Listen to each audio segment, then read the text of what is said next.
ఆ వేదాల యొక్క పారాయణం మూడవది.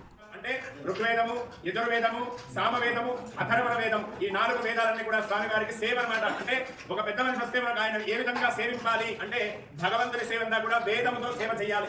వేదం అనేటువంటిది ఒకరు చెప్తే వచ్చేటువంటిది కాదు. ఆ వేదమే భగవంతుడు. వేద శివ శివో వేద, వేదాధ్యాయి సదాశివ అని. వేదమే భగవంతుడు, భగవంతుడే వేదం.